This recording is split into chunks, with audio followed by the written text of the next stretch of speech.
নমস্কার বন্ধুরা, প্রেরণা বাংলা মোটিভেশন চ্যানেলে সবাইকে আমন্ত্রণ।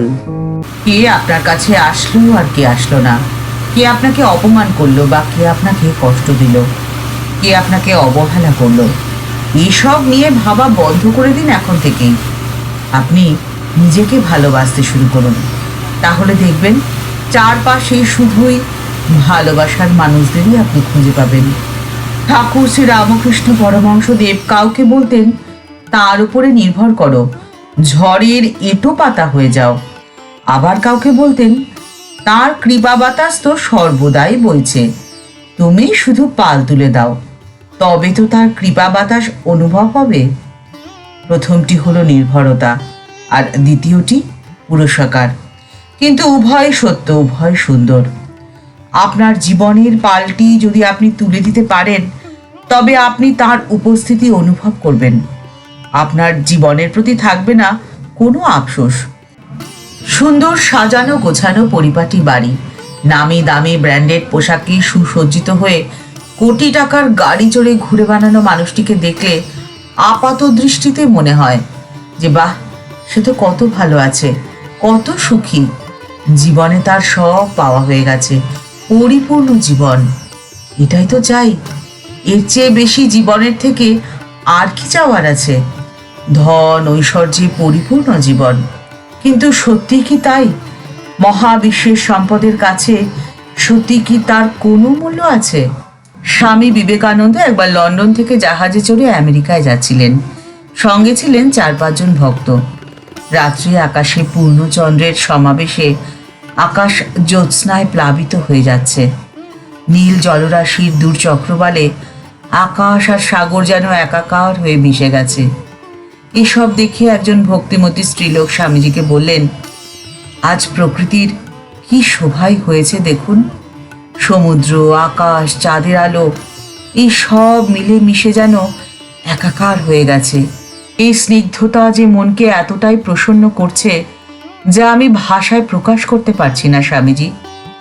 স্বামীজি তার কথা শুনে হেসে বললেন, যার বহিঃপ্রকাশই এমন সুন্দর, একবার ভাবো তিনি কত সুন্দর। সকল আনন্দের মূল তো সেই সচ্চিদানন্দ ব্রহ্ম। তিনি যে কতটা সুন্দর, একবার তার স্থির চিত্তে অনুভব করো দেখি। আপনিও তো সেই পরম সুন্দরের সন্তান। আপনাকে অবহেলা করবে এমন সাধ্য কার আছে? আপনি নিজেকে একবার চিনতে চেষ্টা করুন। নিজে জানুন নিজের ভিতরে কতখানি শক্তি আপনার রয়েছে, তা অনুভব করুন। আপনি নিজেকে কখনোই দুর্বল মনে করবেন না, কখনোই মনে করবেন না আপনি অসুন্দর, আপনি কিছুই পারেন না। বাস্তবে আপনি সব কিছু করতে পারেন। আপনার মধ্যেই রয়েছে অনন্ত শক্তি। সূর্যের প্রখর তাপের শক্তির অধিকারী আপনি। পূর্ণিমার জ্যোৎস্নার মতো স্নিগ্ধ আপনার সৌন্দর্য। স্রোতস্বিনী নদীর মতো তীব্র আপনার কর্মক্ষমতা। ফুলের অপরূপ রূপলাবণের সমতুল্য আপনার দেহমঞ্জুরি। কারণ এই প্রকৃতি যিনি সৃষ্টি করেছেন, তারই সৃষ্টি তো আপনি।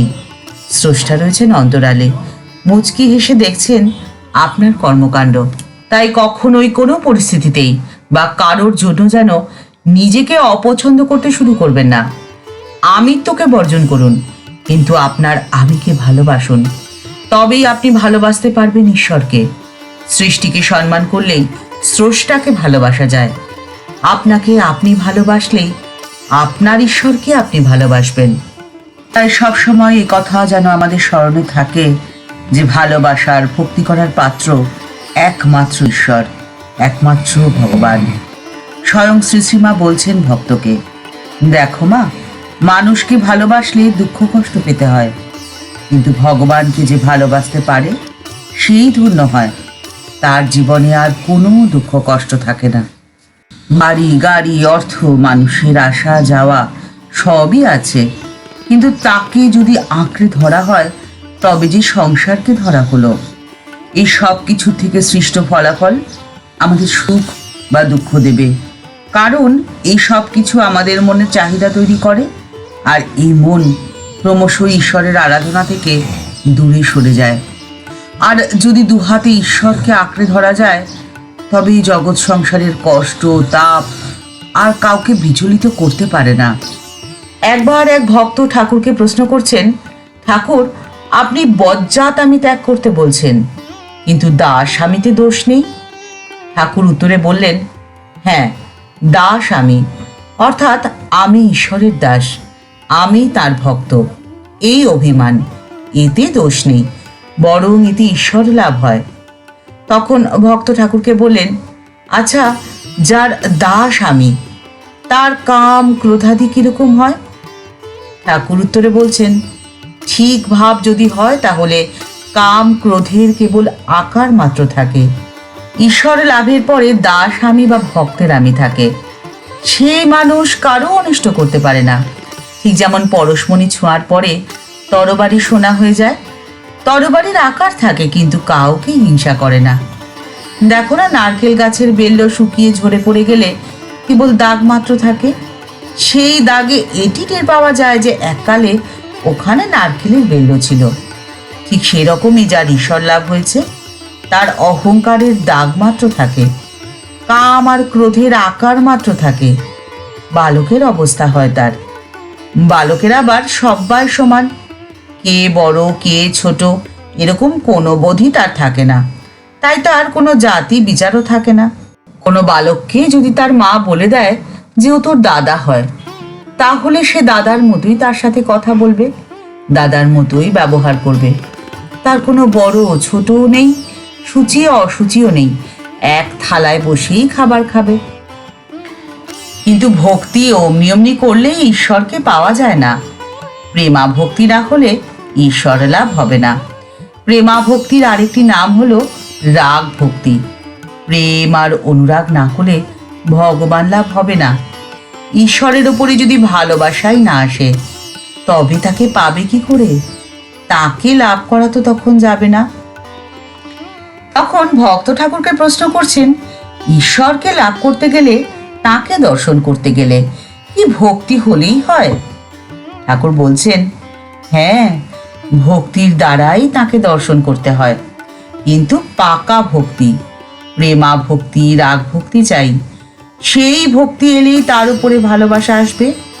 যেমন ছেলের মার উপরে ভালোবাসা, মায়ের ছেলের উপরে ভালোবাসা, স্ত্রীর স্বামীর উপরে ভালোবাসা, এই অনুরাগ, এই প্রেম, এই পাকা ভক্তি, এই ভালোবাসা যদি একবার হয়, তাহলে সাকার আর নিরাকার দুই সাক্ষাৎকারই হবে।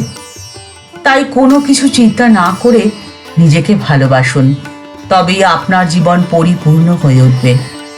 ঠাকুর মা ও স্বামীজির চরণে প্রণাম জানিয়ে আজকের পর্ব এ পর্যন্তই। দেখা হচ্ছে পরের পর্বে। ভিডিওটি যদি ভালো লেগে থাকে তাহলে তা শেয়ার করার অনুরোধ করছি। যারা আমাদের চ্যানেলটি সাবস্ক্রাইব করে আমাদের পরিবারের সদস্য হয়েছেন, তাদের প্রত্যেককে জানাই অসংখ্য ধন্যবাদ, প্রণাম ও ভালোবাসা। আর যারা আমাদের চ্যানেলটি এখনও সাবস্ক্রাইব করেনি, তাদের কাছে বিনীত অনুরোধ করছি চ্যানেলটি সাবস্ক্রাইব করে পাশে থাকার জন্য। সবাই ভালো থাকবেন, সুস্থ থাকবেন। নমস্কার।